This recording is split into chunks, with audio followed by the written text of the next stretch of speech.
वाली चुड़ैल। एक बार की बात है, जादूपुर नाम के एक गांव में करतब दिखाती एक औरत एक रेड्डी के लिए गांव में आती है।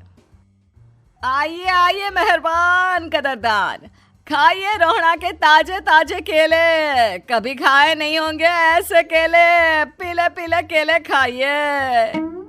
ये कहकर रोहड़ा हाथों में 4 केले लिए उन्हें सर्कल में जोर जोर से हवा में उछालती हुई करतब दिखाती है, जिसे देखकर आसपास के सारे बच्चे अपने अपने मम्मी पापा से उस औरत के पास जाने की जिद करने लग जाते हैं। पापा, ऐसा तो सर्कस में बॉल से होता है ना, ये आंटी तो केले से कर रही है। चलिए ना पापा, देखते हैं। रोहड़ा एक पतली सी तार पर चलती हुई केलों से करतब दिखाती है। आते जाते सभी लोग बाहर रुककर उसके करतब देखते हैं और वाह वाही करते नहीं थकते। जैसे ही एक आदमी पास आकर उसे पैसे देने लग जाता है, तब वो कहती है, अरे नहीं नहीं साहब, मैं करतब तो बच्चों के मन को बहलाने के लिए करती हूँ। धंधा तो मेरा केले का है। पीछे देखो मेरी रिड्डी, जो भी मेरे केले खाएगा मेरी तरह चुस्त दुरुस्त और तंदुरुस्त हो जाएगा। पता चलता है क्या कि मेरी उम्र 55 की है। अरे पर ऐसे ठंड के मौसम में कोई केला क्यों खाएगा? ये ऐसे वैसे केले नहीं है साहब, ये शरीर में गर्मी देते हैं। ठंड को दूर भगाए जो भी रोहिणा के केले खाए। पापा, अगर मुझे केले नहीं मिले तो मैं घर नहीं जाऊंगी। तभी उसके पापा कहते हैं कि बेटा, केले ठंड में कभी गर्मी नहीं देते। ये सब कहने की बातें हैं, सामान बेचने का तरीका है इनका। पर पिंकी नहीं मानती। मैं केले खाऊंगी। पिंकी की जिद के आगे नत्थू हार जाता है और उसे केले खरीद कर दे देता है।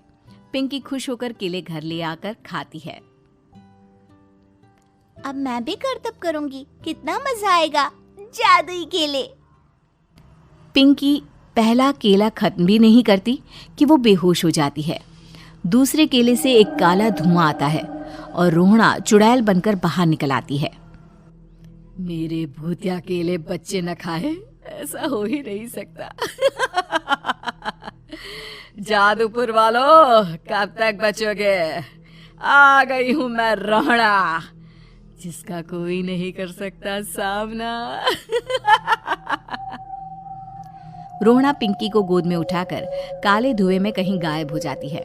शाम के वक्त नत्थू घर लौटता है और पिंकी को घर में ना पाकर उसकी माँ से कहता है, माँ पिंकी कहाँ है? अरे बेटा, उसे तो तू सुबह करतब दिखाने ले गया था ना, फिर कहाँ वापस आए तुम दोनों? मुझे लगा तू उसे अपने साथ मंडी ले गया होगा। हे भगवान, मेरी बच्ची कहाँ गई? मैं उसे घर ही तो छोड़कर गया था माँ। नत्थू गांव के घर कोने में अपनी बेटी को ढूंढता है, पर उसे वो कहीं नहीं मिलती। परेशान होकर आखिर रो रो कर नत्थू हिम्मत हार कर घर लौट आता है। अगली सुबह रोहड़ा फिर से करतब दिखाने आती है और इस बार पिंकी की तरह रोनी केले खरीद लेता है। 50 रुपए दिए थे पापा ने, सारे पैसों की मैंने केले खरीद लिए हैं। अब मैं भी आंटी की तरह ही करतबबाज बन जाऊंगा। यही सोचते हुए रोनी केले खाता है और पहला अकेला केला आधा खत्म भी नहीं करता कि चुड़ैल उसके सामने आ जाती है। मेरे साथ चलने का समय आ गया है रोनी। ये तो बस शुरुआत है।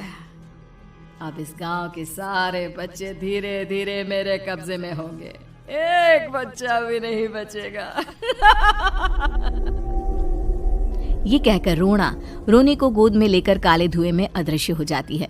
इसके बाद हर रोज गांव में से कोई ना कोई बच्चा गायब होता, पर ऐसा क्यों हो रहा है किसी को भी समझ में नहीं आ पा रहा था। रोज की तरह अपनी बेटी पिंकी की तलाश में नत्थू गांव के एक तालाब के पास बैठा रो रहा था। कहाँ गई मेरी पिंकी? शकुंतला के जाने के बाद एक वही तो मेरा सहारा थी। अरे उसकी आत्मा कोस रही होगी मुझे कि मैं अपनी बच्ची को संभाल भी नहीं पाया। नत्थू ये कहता हुआ रो ही रहा था कि तभी तालाब में से उसे शकुंतला की आवाज सुनाई देती है। कहाँ थी तुम शकुंतला? हमारी बच्ची और सारे गायब हुए बच्चे रोहड़ा के कब्जे में हैं। वो बच्चों को जो केले देती है उससे बच्चे बेहोश हो जाते हैं और उसके कब्जे में आ जाते हैं और वो उन्हें ले जाकर काली दुनिया में ले जाती है। पर वो ऐसा क्यों कर रही है? ये मैं नहीं जानती, पर उस दुनिया का रास्ता मैं आपको बता सकती हूँ। जहाँ ये नदी खत्म होती है वहाँ एक केले का पेड़ है, उसके नीचे एक दरवाज़ा है, वहीं से रास्ता जाता है उस दुनिया का। ये कहकर शकुंतला की आत्मा गायब हो जाती है।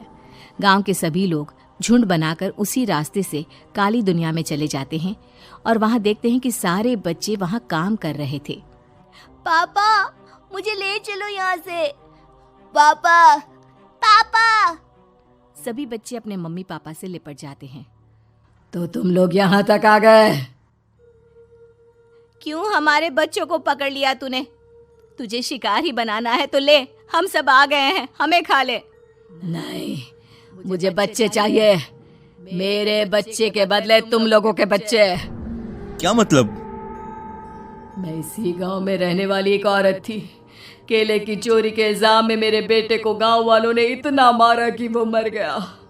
उसी दिन मैंने ठान लिया कि गांव वालों का भी वही हाल करूंगी। कुछ दिन बाद बेटे के चले जाने के दुख में मैं भी मर गई और मेरी भटकती आत्मा एक चुड़ैल बन गई। और फिर मैंने बदला लिया तुम सबके बच्चे छीनकर। बर्दाश्त नहीं कर पाए ना? सोचो मुझ पर क्या बीती होगी। हमें माफ कर दो रोना। पता नहीं ये किसकी गलती थी, पर हम सभी माफी मांगते हैं। हमारी खुशियां लौटा दो, तुम भी तो एक माँ हो। गांव वालों की बात सुनकर रोना का मन पिघल जाता है और वो बच्चों को छोड़ देती है। उसके बाद काली दुनिया बच्चों के लिए जादुई दुनिया बन जाती है। अब कोई भी कभी भी वहां